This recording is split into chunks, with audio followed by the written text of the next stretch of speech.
नमस्कार प्रिय विद्यार्थियों, मैं आपका हिंदी का अध्यापक हिंदी की आज की कक्षा में आपका स्वागत करता हूँ।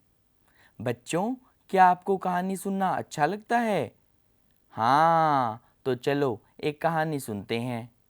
इस कहानी में आप क्या सीखेंगे? कहानी सुनकर अर्थ ग्रहण करने की क्षमता का विकास, शब्द भंडार में वृद्धि, कहानी में आए मुहावरों के बारे में जानना। कहानी सुनने से पहले आप ये बताइए कि इस तस्वीर में आपको क्या दिखाई दे रहे हैं? बिल्कुल सही पहचाना। इस तस्वीर में बहुत सारे जानवर दिखाई दे रहे हैं। इनमें से आपने कौन कौन से जानवर देखे हैं और कहाँ देखे हैं? बिल्कुल सही, चिड़ियाघर में। तो चलो, जो कहानी हम सुनने वाले हैं वो जानवरों के बारे में ही है। चलिए शुरू करते हैं आज की कहानी, खतरे में सांप। सारे जानवर इकट्ठे हुए थे। बात चल रही थी कि खतरे में अपनी जान कैसे बचाएं। देर तक बहस चली। अंत में सबको बंदर की सलाह ठीक लगी। आपको किसकी सलाह ठीक लगती है? माताजी की या पिताजी की? बंदर की सलाह थी, खतरे के समय सिर पर पैर रखकर भागना सबसे अच्छा है। बातचीत समाप्त हुई और सारे जानवर अपने अपने ठिकाने पर चले गए। सिर्फ सांप एक दूसरे का मुंह ताकते देर तक वहीं बैठे रहे। जैसे बंदर ने कहा कि खतरे के समय हमें सिर पर पैर रखकर भागना चाहिए। अगर आप खतरे में हैं तो आप क्या करेंगे? बिल्कुल सही, खतरे के समय हमें वहां से भाग जाना चाहिए। तो बताइए, कैसी लगी आपको यह कहानी? आशा करता हूँ कि आपको यह कहानी खतरे में सांप बहुत अच्छी लगी होगी और आपने पूरे आनंद के साथ इसे सुना होगा।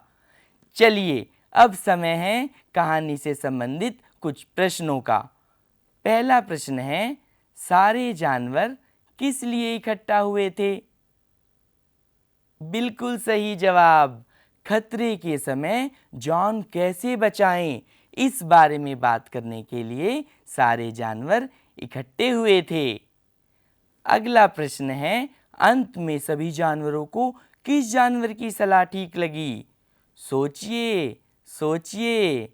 जी हाँ, बिल्कुल सही जवाब। अंत में सभी जानवरों को बंदर की सलाह ठीक लगी। एक बंदर की तस्वीर आपको भी दिखाई दे रही है। चलिए आगे बढ़ते हैं और अगला प्रश्न है, बंदर ने सभी जानवरों को क्या सलाह दी? बताइए बताइए। बिल्कुल सही जवाब। बंदर ने सभी जानवरों को सलाह दी कि खतरे के समय हमें सिर पर पैर रखकर भागना चाहिए। आप खतरे के समय में क्या करेंगे? सोचो सोचो। इस कहानी में कुछ नवीन शब्द भी आए हैं। चलिए जानते हैं इन नवीन शब्दों को। नवीन शब्द, पहला नवीन शब्द है जानवर। जानवर इंसान के लिए बहुत उपयोगी होते हैं। कुछ जानवर पालतू होते हैं, कुछ जंगली, जैसे शेर, भालू, बिल्ली, कुत्ता आदि।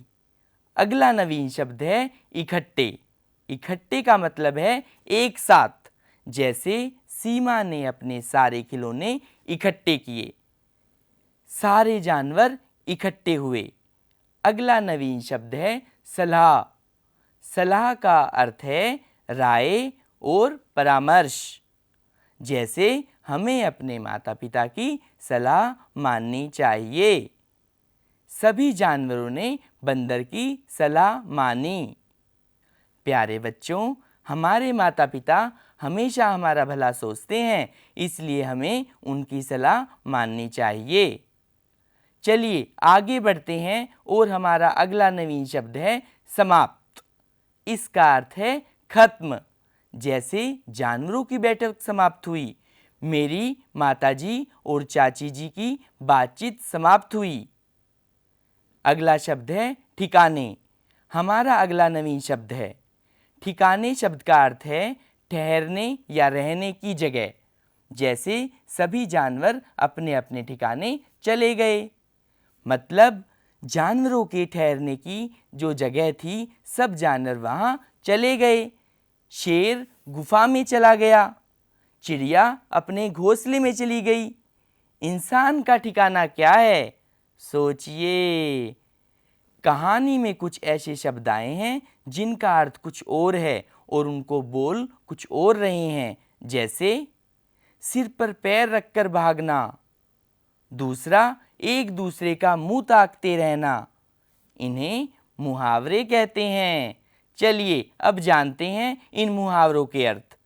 पहला मुहावरा है सिर पर पैर रखकर भागना, जिसका अर्थ होता है खतरे के समय तेजी से भागना।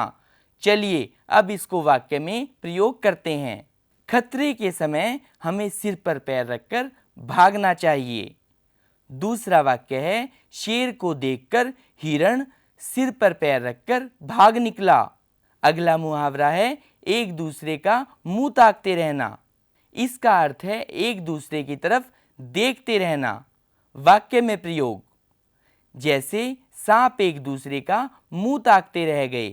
प्यारे बच्चों, अब समय है गृह कार्य का, और आपका गृह कार्य है पहला प्रश्न, किसी एक जानवर का चित्र बनाएं और उसमें रंग भरें। दूसरा प्रश्न, अंत में सभी जानवरों को किसकी सलाह ठीक लगी। तीसरा प्रश्न, सिर पर पैर रखकर भागना मुहावरे का अर्थ क्या होता है।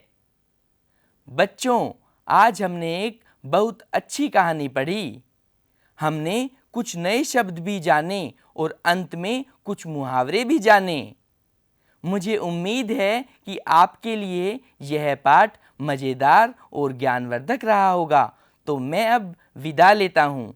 फिर मिलेंगे अगले पाठ में आपकी हिंदी की पाठ्यपुस्तक सारंगी के एक नए अध्याय के साथ। धन्यवाद।